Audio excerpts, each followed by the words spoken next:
오늘 본문의 말씀 가지고 칭송받는 교회라는 제목의 말씀을 함께 나누겠습니다. 교회를 왜 세우셨는지, 성도된 저와 여러분에게 하나님이 무엇을 원하시는지 오늘 본문을 통해서 함께 묵상해 보도록 하겠습니다. 우리 먼저 옆 사람하고 한번 인사할까요? 나는 순례자입니다. 네. 우리 성가대 찬양이 참 은혜가 많이 되죠. 여러분, 우리가 순례자라는 것을 잊지 않기를 주님의 이름으로 축원합니다. 그래야 우리의 삶의 방향이 말씀 안에서 바르게 정해지게 됩니다. 결국 오늘 본문도 우리가 순례자라고 하는 믿음 안에서 우리 존재에 대한 인식을 가지고 살아갈 때 교회는 교회대로 또 성도는 성도대로 부르신 목적을 이루어가게 될 줄로 믿습니다. 그 목적이 무엇인지를 우리가 말씀 안에서 오늘 확인해 보겠습니다.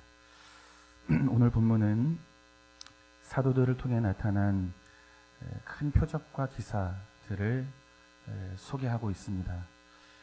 많은 사람들이 병자를 들쳐업고 길로 나오죠. 거리로 나옵니다. 침대를 깔고 또 요를 깔고 그 위에 병자들을 다 눕혀놓죠.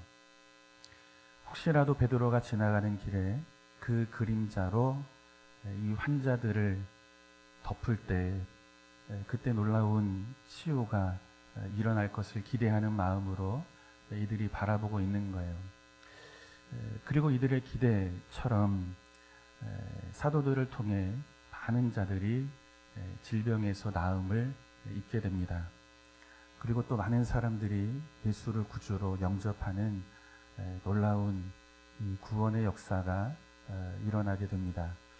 오늘 본문이 이것을 우리에게 설명해 주고 있습니다. 그리고 결론은 이것입니다. 교회가 세상의 중심이다라는 것을 본문이 우리에게 보여주고 있어요. 세상의 중심에 교회가 있다는 것입니다. 사도들을 통해서 놀라운 기적이 일어나고 있는 거예요. 세상의 많은 사람들이 사도들을 찾아옵니다. 성도를 찾아옵니다. 교회를 찾아오는 거죠. 이들을 통해서 얻을 수 있는 은혜가 있기 때문인 거예요. 그래서 당시 초대교회 성도들은, 초대교회는 세상의 중심에 있었던 것을 오늘 본문은 우리에게 보여주고 있는 것입니다. 이 말씀 앞에서 초대교회의 교회가 갖는 그 위치 안에서 오늘 우리 교회와 우리의 모습을 보자는 거죠. 여러분 어떻습니까? 오늘 교회가 세상의 중심에 있습니까? 세상의 많은 사람들이 교회를 통해 은혜를 얻고 무엇인가 얻고자 그렇게 교회를 찾습니까? 성도들을 찾아요? 초대교회 당시의 교회의 모습과 전혀 다른 모습을 우린 마주하며 살아가고 있는 것입니다. 교회와 세상의 관계가 이제 바뀐 거죠. 세상이 교회를 찾았다면 지금 이 시대는 교회가 세상을 찾습니다. 성도들이 세상을 찾으며 살아갑니다. 세상이 무엇인가 줄 것이 있는 것처럼 세상 앞에 기웃거리며 살아가는 것이 오늘 교회와 성도의 모습이죠. 무엇이 우리를 이렇게 만들었습니까? 우리 한번 확인해 볼게요. 사도행전 5장 1절과 2절의 말씀을 보겠습니다. 같이 읽습니다. 아나니아라는 사람이 그의 아내 삽비라와 더불어 소유를 팔아 그 값에서 얼마를 감춤해 그 아내도 알더라. 얼마만 가져다가 사도들의 발 앞에 두니. 아멘. 초대교회 성도들은 사도들을 통해서 부활 신앙을 갖게 됩니다. 죽음이 끝이 아니라는 것을 알게 되죠. 우리의 죽음은 무엇과 연결되어 있습니까? 여러분, 영원한 주의 나라와 연결되어 있는 줄로 믿습니다. 육신은 죽어도 영원한 생명은 그 무엇도 빼앗아갈 수 없는 줄로 믿습니다. 우리는 다 같은 부활신앙을 가지고 살아가는 자들이라는 거죠.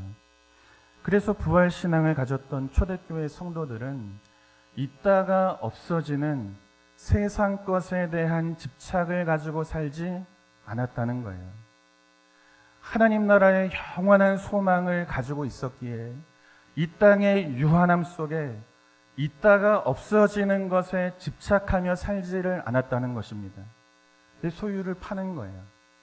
가난한 자들과 함께 나누며 살아가는 거예요.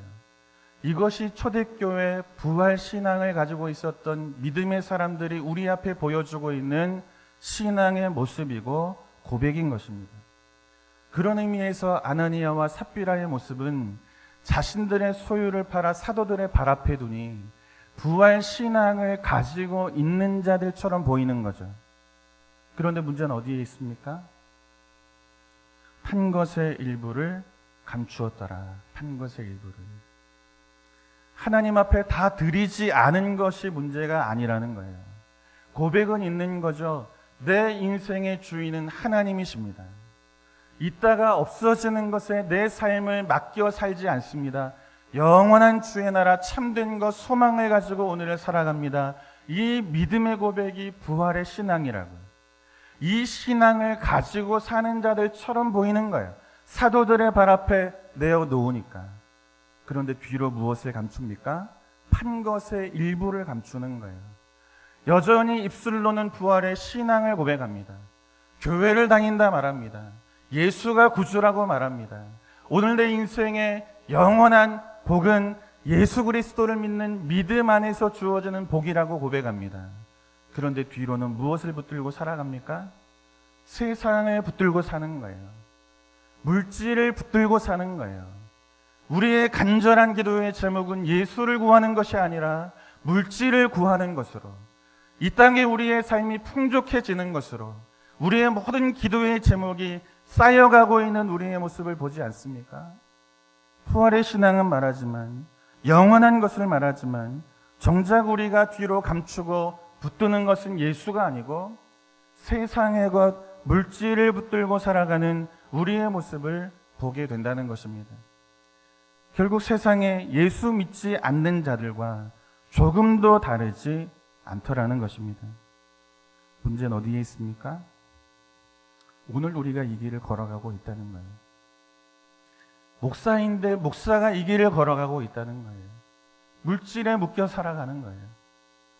오랜 세월 예수를 믿어 장로가 되고 권사가 되었지만 우린 늘 우리 뒤에 판 것의 일부를 감추고 그것을 붙들고 그것이 마치 하나님을 대신할 수 있는 것처럼 그렇게 세상 사람들과 전혀 다르지 않은, 다른 것을 가졌다 말하지만 세상과 조금도 다르지 않은 그런 삶을 살아가고 있는 것이 오늘 우리의 모습이라는 거죠.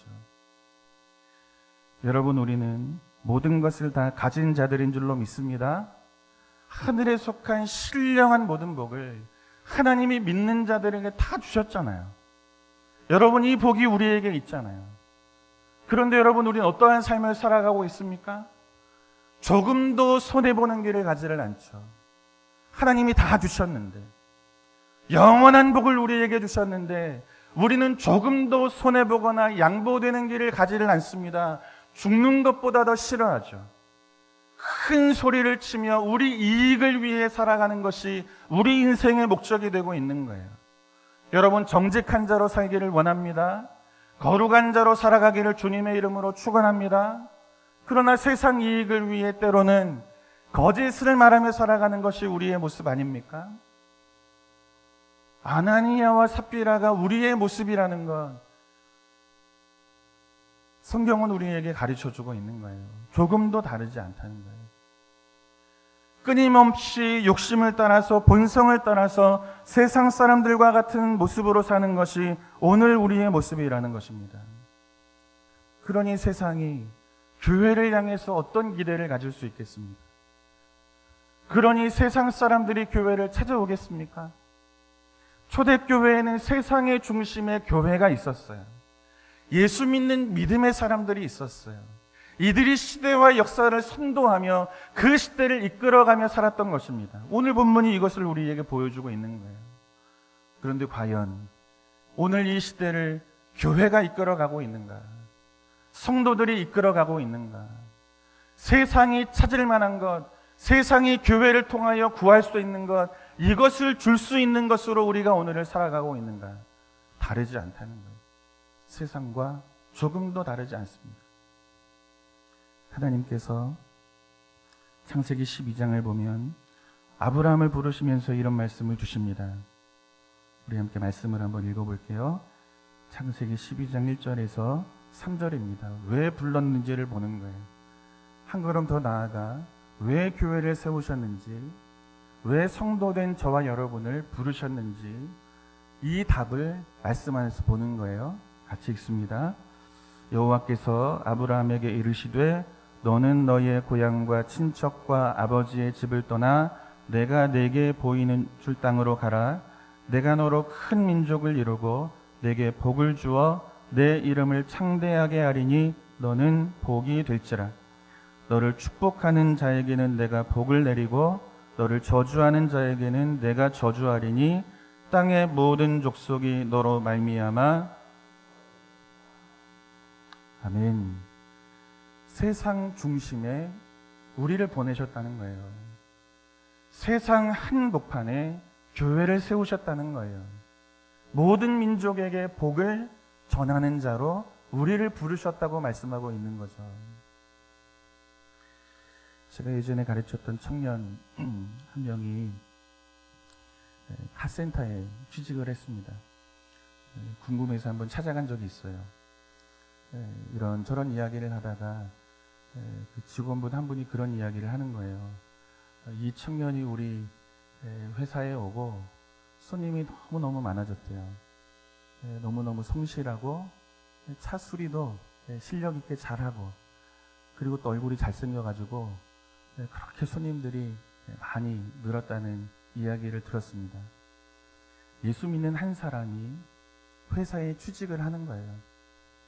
예수 믿는 믿음의 사람 한 사람이 회사에 취직을 하는 거예요. 말씀 앞에 성실하게 직장 생활을 할 수밖에 없는 거죠. 그죠? 정직하게 살아야 하니까. 성경은 우리에게 거룩을 요구하니까.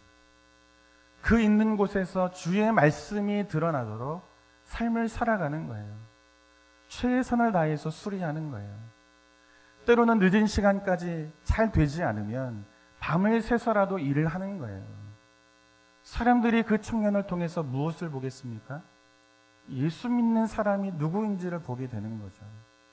예수 믿는 한 사람이 회사에 들어갔는데 그 회사가 달라지더라는 거예요. 모든 사람들이 함께 복을 나누는 그런 회사가 되었다는 것입니다. 여러분, 마찬가지인 거예요. 아브라함을 부르시는 거예요. 그런데 아브라함이라고 하는 한 사람에게 복을 주시려고 부르지 않으시고, 아브라함에게 주신 복을 아브라함을 통해서 모든 민족에게 주시기를 원하여 하나님은 아브라함을 부르셨다고 말씀하고 있는 줄로 믿습니다. 교회를 세우신 이유도 여기에 있는 거예요. 우리 안에서 평안하고, 우리 안에서 많은 것을 누리고, 우리 안에서 행복하고 기쁨을 위해 부르지 않으셨다고요. 주신 평안과 기쁨과 복을 가지고 통로가 되어서 세상 중심에서 우리가 가진 복을 흘려보내는 공동체로 우리 성현교회를 세우신 줄로 믿습니다. 이 일을 위해 저와 여러분을 성도로 부르신 거예요. 이 일을 위해서. 우리를 통해서 모든 사람들이 복을 얻도록 그 일을 위해서 세상 한복판에 성도된 저와 여러분을 부르셨다고 말씀하고 있는 것입니다. 여러분 한번 확인해 볼게요. 아브라함을 통해서 누가 복을 받는가? 창세기 14장 17절 말씀을 보겠습니다. 같이 읽어요. 아브라함이 그돌라오멜과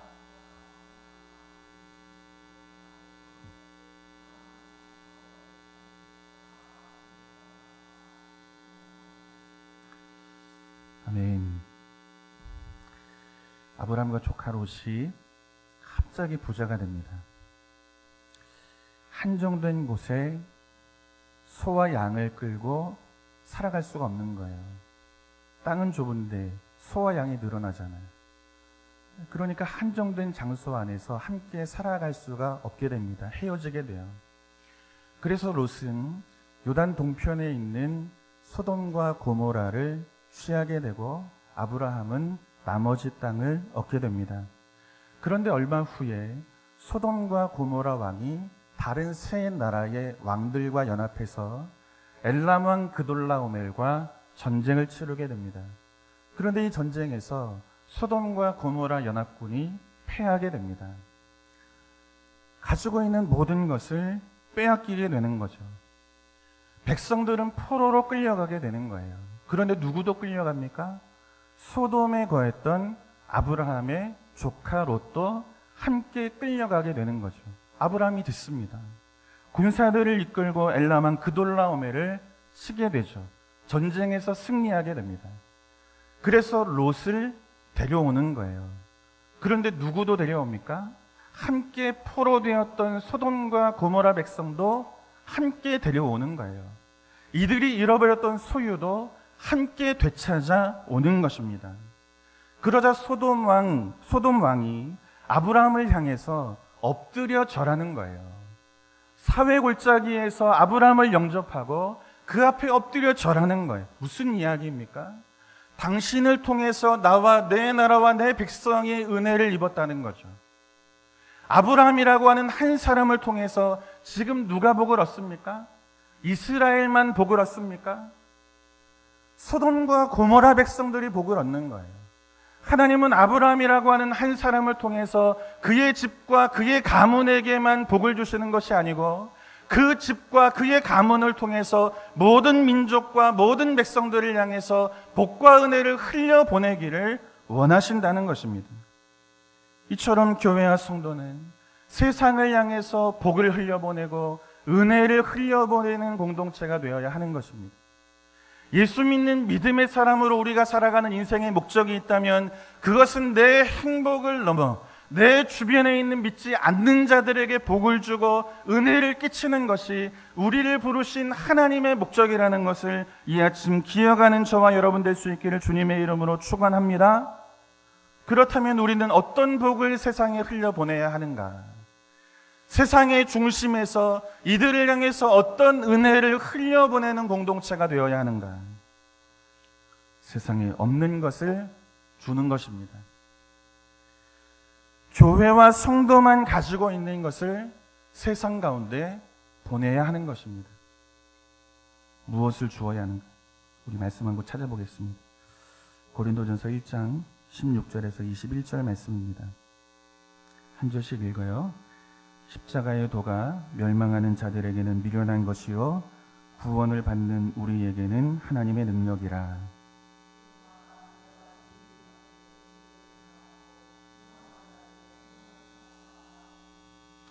지혜 있는 자가 어디 있느냐? 선비가 어디 있느냐? 이 세대의 변론가가 어디 있느냐? 하나님께서 이 세상의 지혜를 미련하게 하신 것이 아니냐?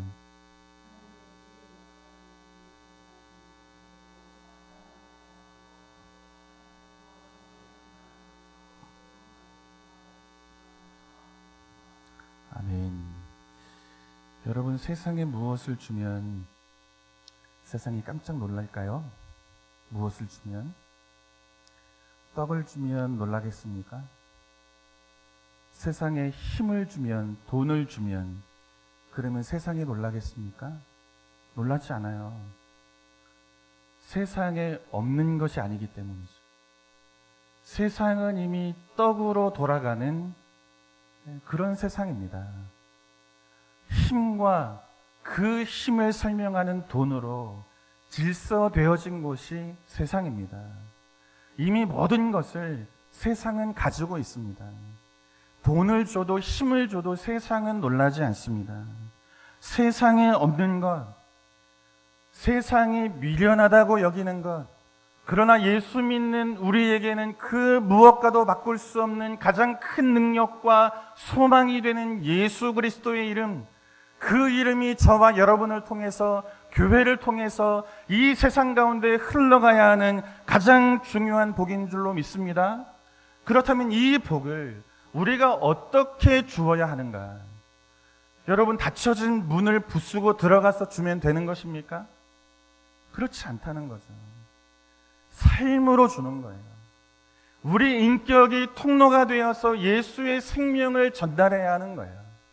우리의 언어와 입술이 하나님 앞에 거룩한 언어와 입술이 되어서 우리의 입술을 통해서 예수의 생명이 세상 가운데 가장 큰 복으로 흘러가야 한다는 것입니다.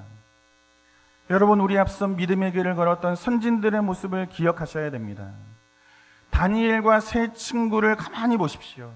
맹렬히 타는 풀무불 가운데 던져지게 됩니다. 자신들의 생명을 빼앗기게 될 큰 위기가 이들의 인생 앞에 찾아오게 되는 거죠. 그런데 이들이 그 자리에서 무엇을 고백합니까? 우리가 섬기는 하나님께서 우리를 능히 건지실 것이라. 그러나 그렇게 하지 아니하실지라도 우리는 우리 하나님만을 섬길 것이라.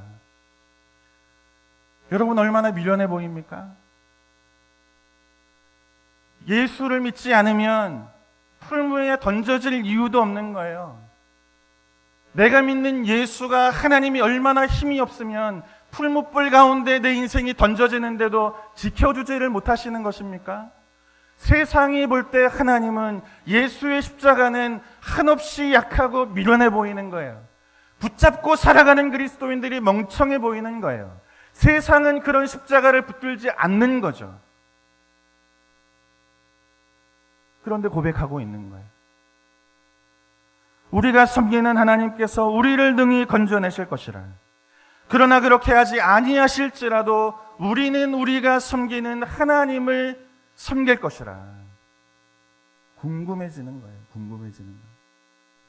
도대체 우리는 죽음 앞에서 두려워 떨며 살아가는데 저들은 무엇 때문에 죽음 앞에서도 이토록 담대한가? 이제 타는 풀무불 안에 들어가면 인생이 끝나는 것인데 이 죽음을 앞에 두고도 이들은 어떻게 이토록 담대하게 자신들이 믿는 하나님을 고백하며 살아갈 수 있는가? 우리가 보기에 미련해 보이는 그 예수의 십자가가 도대체 이들에게는 어떠한 능력이 되기에 이 죽음 앞에서도 이들의 인생을 붙들게 하는 그런 능력이 되고 있는가? 궁금해하는 거예요. 궁금해하는 거예요. 자신들의 삶으로, 입술의 고백으로 내가 믿는 예수가 얼마나 큰 능력인지, 그분 안에서 주어지는 죽음도 이기는 부활의 소망이 얼마나 큰 능력인지를 보여주고 있는 거죠. 다니엘 3장 28절을 보면 느부갓네살이 하나님을 찬양했다 기록하고 있는 줄로 믿습니다. 풀무에 던졌던 자가 풀무불 가운데에서도 건져내시고 그 죽음 앞에서도 담대히 신앙을 고백하는 이 다니엘과 세 친구를 통해서 하나님이 누구신지를 알고 그분을 찬양하는 자가 되었다고 성경은 우리에게 말씀하고 있는 거예요. 삶이 통로가 되어야 합니다. 우리의 입술이 통로가 되어야 합니다. 세상에 없는 것, 우리만 가지고 있는 것, 예수의 십자가를 세상 중심에서 흘려보내는 자로, 그런 교회로, 그런 인생으로 주님 앞에서는 저와 여러분 될 수 있기를 주님의 이름으로 축원합니다. 여러분, 하박국 선지자는 어떻습니까? 절대적인 결핍 가운데 살아가던 인생이 하박국 선지자입니다. 무화과 나무가 무성하지를 않아요. 포도나무는 있는데 열매는 보이지 않아요. 감람나무는 있는데 아무런 소출이 없어요. 우리는 있는데 그 안에 양이 없어요. 소가 없어요. 아무것도 없는 거예요. 미련해 보이죠. 도대체 하나님이 이들의 인생 가운데 해주신 것이 무엇인가? 적어도 포도나무의 열매는 맺게 해주셔야 하는 것 아닌가? 도대체 이들이 믿는 하나님이 누구시기에 이들이 이토록 가난과 결핍 속에 살아가는데 그 무엇도 해주지 않으시는가? 세상이 보는 하나님은 미련해 보이는 거예요. 오늘 우리가 믿는 예수 그리스도, 그분의 십자가를 붙들고 살아가는 우리의 인생이 너무너무 미련하고 멍청해 보이는 거죠. 붙잡고 싶어도 붙잡을 수가 없는 거예요. 그런데 하박국 선지자가 이 절대적인 결핍 속에서 기뻐합니다. 찬양합니다. 감사합니다. 난 구원의 하나님으로 인하여 기뻐하리로다. 도대체 하나님이 주시는 구원이 무엇인가? 도대체 이 큰 결핍 속에서도 찬양하게 하고 기뻐하게 하고 감사하게 하는 그 믿음, 이 하박국 선지자가 가지고 있는 믿음의 내용은 무엇인가? 그가 붙들고 있는 하나님 예수의 십자가는 무엇인가? 세상이 궁금해하는 거예요. 사랑하는 성도 여러분, 인간의 욕심과 욕망은 끝이 없어요. 끝이 없어요. 여러분, 가진 것으로 만족하며 사십니까? 그래요?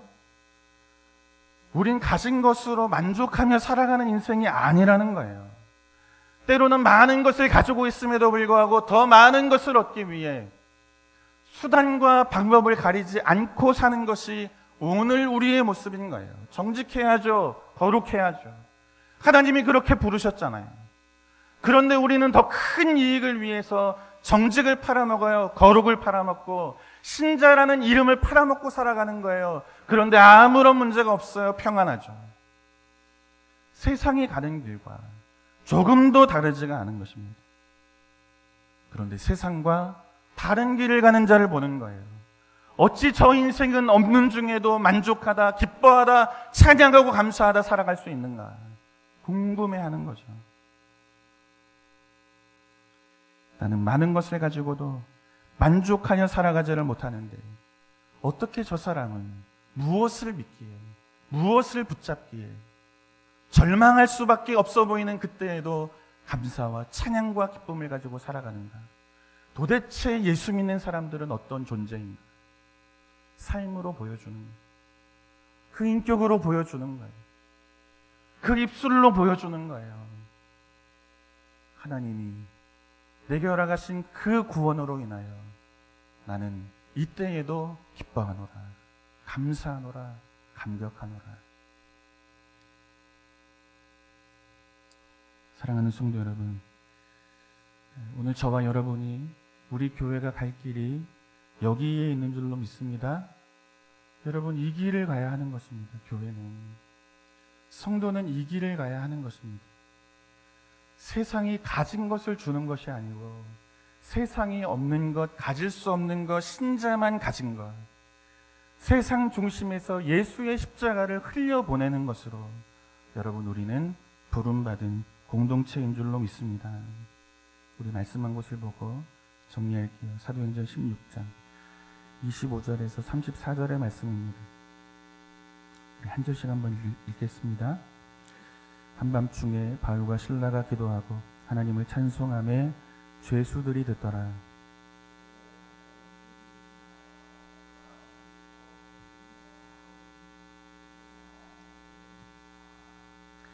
간수가 자다가 깨어 옥문이 열린 것을 보고 죄수들이 도망한 줄 생각하고 칼을 빼어 자결하려 하거늘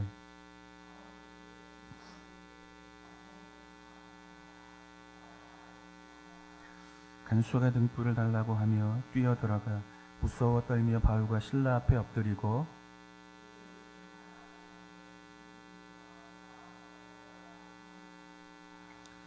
이르되 주 예수를 믿어라. 그리하면 너와 내 집이 구원을 받으리라 하고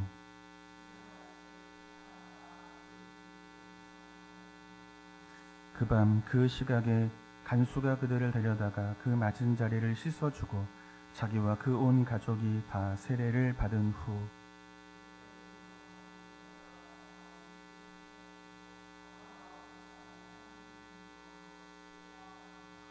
아멘. 여러분, 너무나 미련해 보이죠? 예수만 안 믿으면 되잖아요. 예수의 복음을 전하지 않으면 되잖아요. 그럼 감옥에 갇힐 일이 없잖아요. 내 삶의 평안이 깨질 이유가 없잖아요.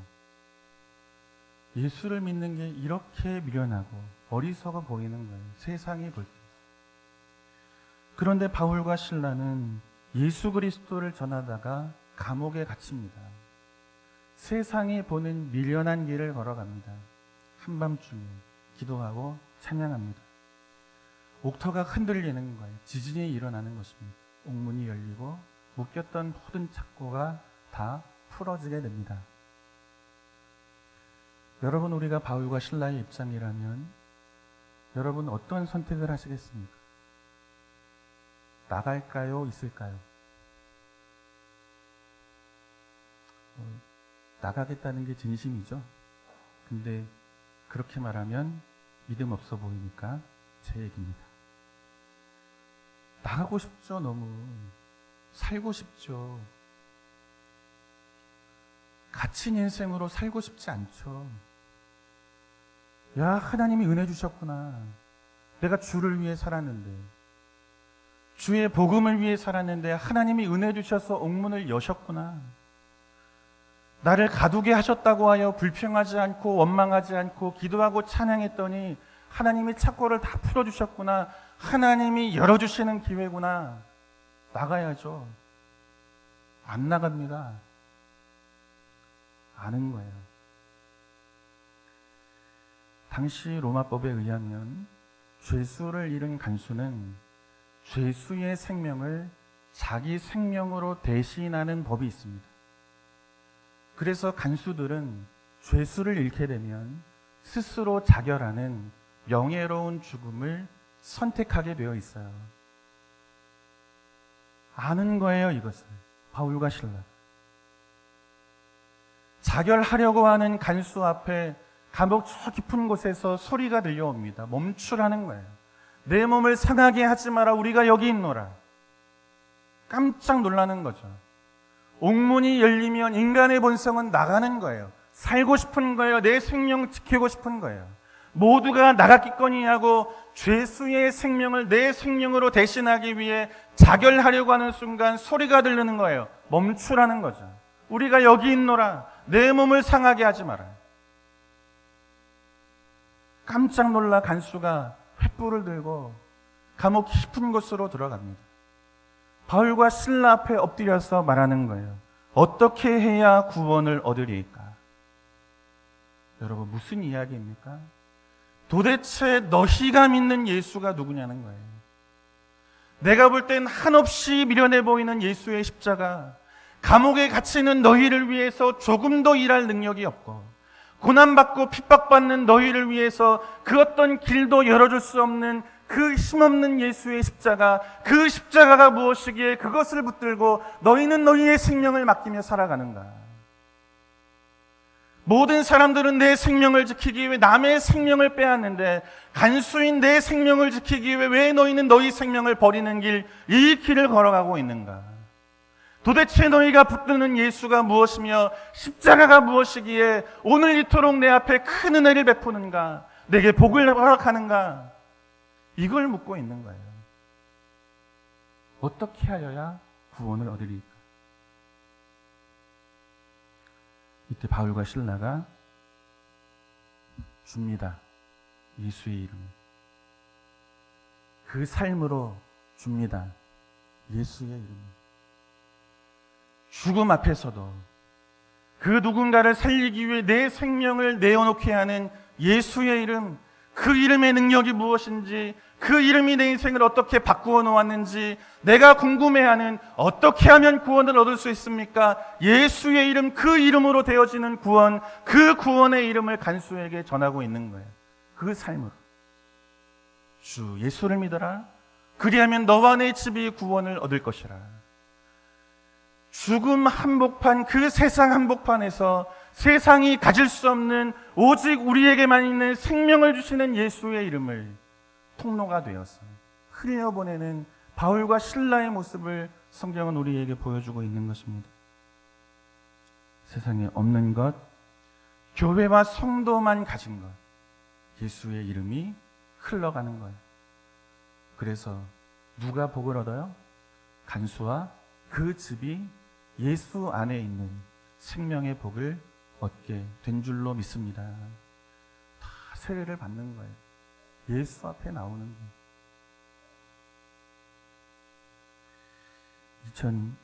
2025년 힘써 우리가 이 일을 위해 달려왔습니다.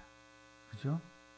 열심히 예수를 증언하는 그 일, 복음을 전하기 위해 여러 모양으로 우리 온 교회와 성도들이 힘써 오늘까지 달려왔습니다. 바라기는 이제 새롭게 다가오는 2026년 우리 교회와 우리 성도가 할 일이 있다면 여러분 여기에 있는 줄로 믿습니다. 세상 한복판에서 세상이 없는 것, 우리가 가진 것, 예수의 이름, 그 이름을 흘려보내는 복의 근원, 복의 통로, 우리를 통해 세상이, 모든 민족이 예수 앞에 나와 생명을 누리는 복, 이 은혜가 저와 여러분에게 우리 교회 가운데 있기를 주님의 이름으로 축원합니다.